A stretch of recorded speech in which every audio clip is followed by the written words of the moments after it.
আসসালামু আলাইকুম। পাশকুড়ি ম্যানেজমেন্ট অ্যান্টিবায়োটিকে তোমাদের সকলকে স্বাগতম। তোমাদের সাথে আছি আমি সাইফ। আজকে আমরা পড়ব ব্যবসায় সংগঠন ও ব্যবস্থাপনার দ্বিতীয় পত্র।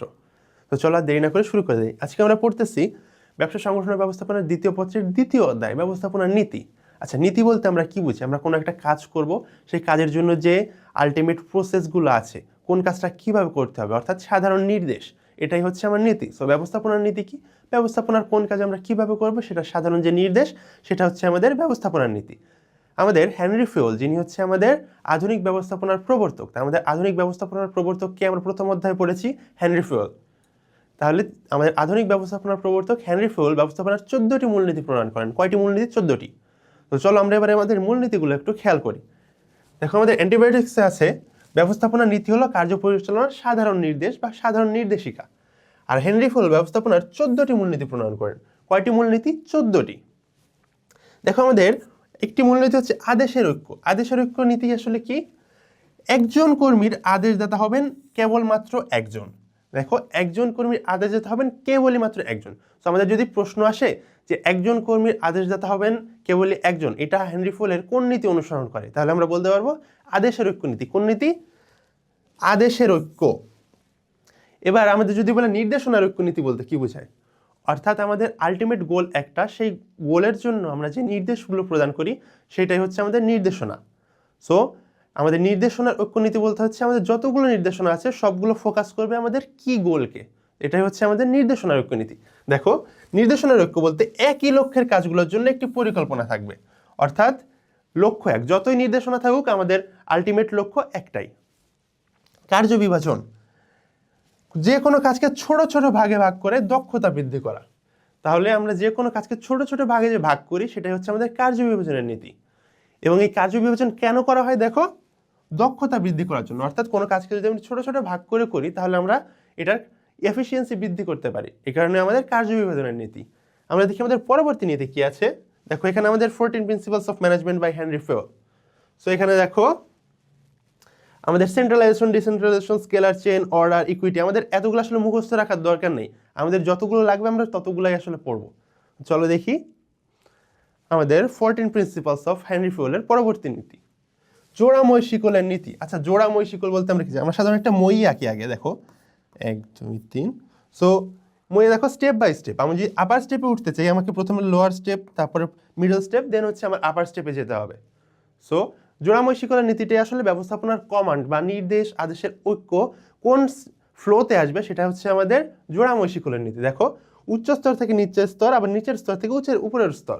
কোনো কমান্ড যদি উপর থেকে আসে তাহলে যদি আমরা এ বি সি অনুযায়ী মার্ক করি, এ বি সি, সো এর থেকে যদি কোনো টপ কমান্ড আসে সেটা হচ্ছে আমার বি এর কাছে যাবে, বি এর পরে সেই কমান্ডটা সি এর কাছে যাবে। সিমিলারলি যদি কোনো কাজের আউটপুট যায় তাহলে সি সেটাকে বি কে পাঠাবে এবং বি এ কে পাঠাবে। এই যে আমাদের কমান্ডের সিরিয়াল, সেটা হচ্ছে আমাদের আদেশের ঐক্য নীতি বা স্কেলার চেন নীতি। দেখো, জোড়াময় শিকলের নীতি বা স্কেলার চেন নীতি, সর্বোচ্চ স্তর থেকে সর্বনিম্ন স্তর পর্যন্ত যোগাযোগের ধারা।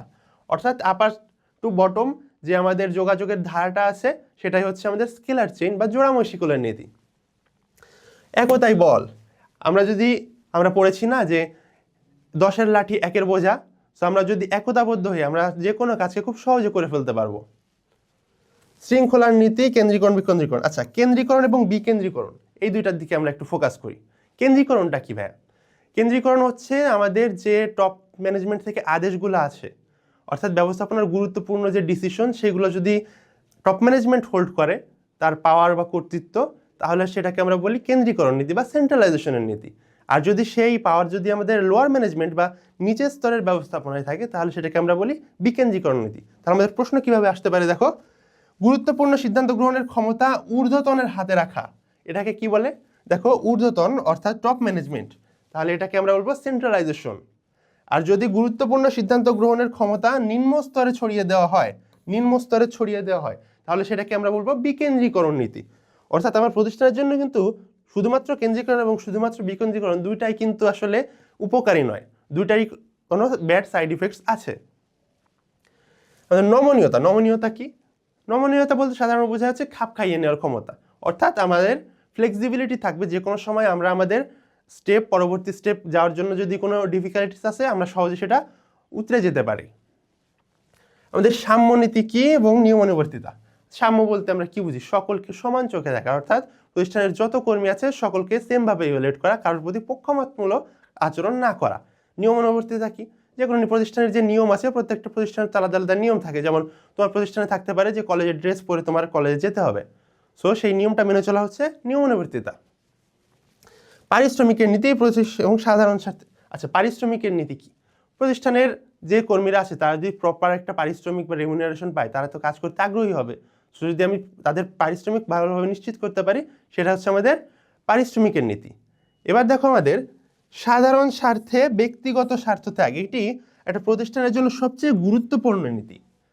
যে আমাদের কর্মী যারা আছে তারা হচ্ছে প্রতিষ্ঠানের গুলোর জন্য নিজের কষ্টগুলোকে স্যাক্রিফাইস করবে, নিজের যে ফ্যাসিলিটিগুলো আছে সেগুলো স্যাক্রিফাইস করতে পারে, নিজে বেশি কষ্ট করবে।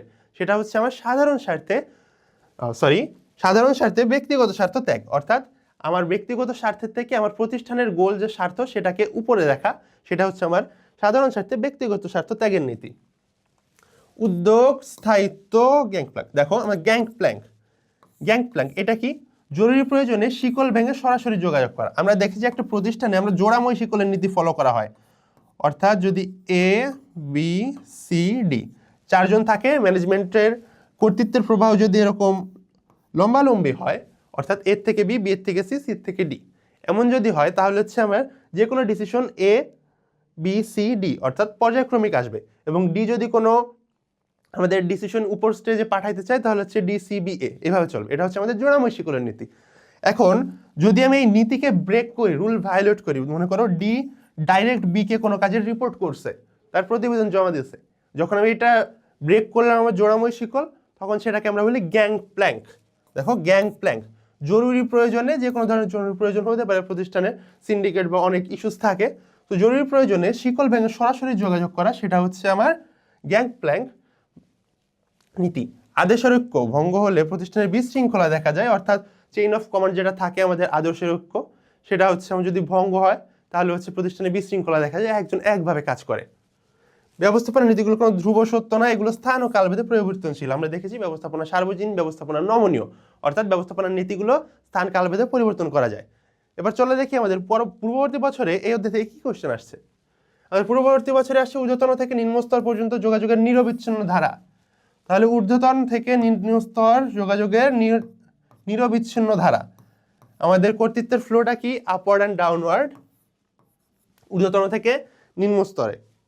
তাহলে আমরা এটাকে কি পড়েছি? জোড়াময় শিকলের নীতি, অর্থাৎ এ বি সি ডি আমরা যে মই দিয়ে দেখিয়েছিলাম সেটা হচ্ছে আমাদের জোড়াময় শিকলের নীতি।